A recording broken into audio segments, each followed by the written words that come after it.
Central State. That is where the Mallory family was created.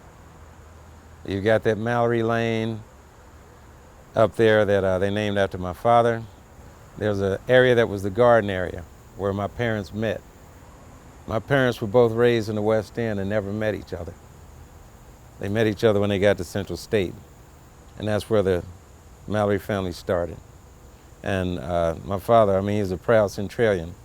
In my time at the State House, he drilled it into us to always support Central State.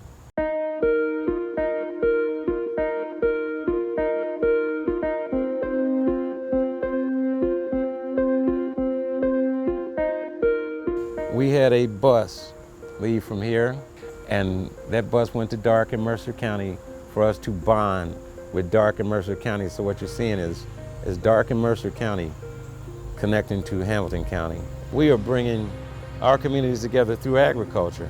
So the event came about because we have some students that are interested in the agricultural career field.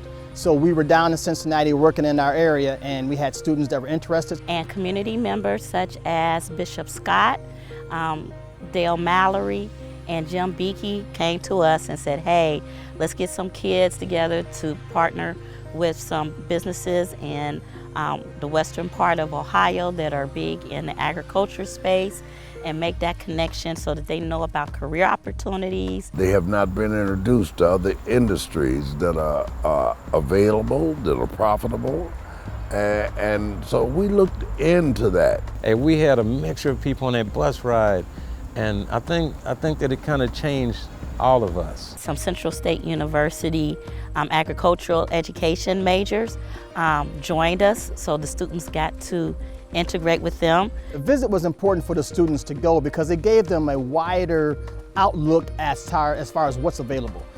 Because sometimes you think of people that in agriculture are just farmers, but there is so much more to the whole operation. You could see the people working in the plant, and that was really huge to see them, the different job titles, the different job responsibilities, and the process that they go from the chicken farms, for example, into the whole production and into the cartons that then we see into the store.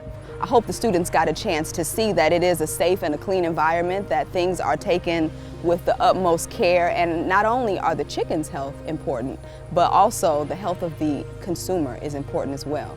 I also hope that the students can learn from the possibilities in regards to the job opportunities and even internship opportunities that are available. We have peer-to-peer mentoring as well, because the students who are already in agriculture will be partnering with the kids who aren't. We're looking at ways to start agriculture clubs. We go out to those communities and we will say, oh, you have a vacant lot, let's turn it into a community garden and make it productive.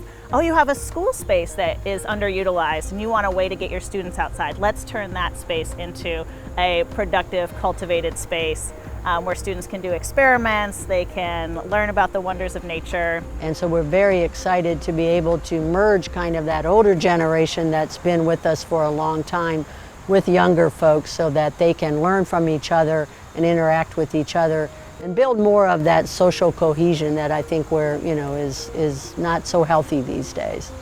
In the state of Ohio, agriculture is a multi-billion-dollar industry, and our communities, inner city, African American, are not at the table. We need to be at the table. We need to participate. So these are the type of things we're trying to do, so we're trying to make it a system that works good for not only feeding our people, for giving them jobs, creating that industry that can be ongoing, and show them that there's money to be made. So this leaves an opening for marketing, it leaves an opening for being able to develop financial entrepreneurs. Most recently, what my students have been looking at, what people are asking for, is health-based. I want to be healthier, I want to sleep better, I want to make sure I know where my food is coming from. And so that drive is very similar from when the Civic Garden Center got established of let's demystify what's happening on our grocery store shelf, bring it literally home to our backyards and to our schools, and show people that they do have the ability and the space to grow their own food and be the healthiest versions of themselves. The big picture here is that agriculture brings everybody together.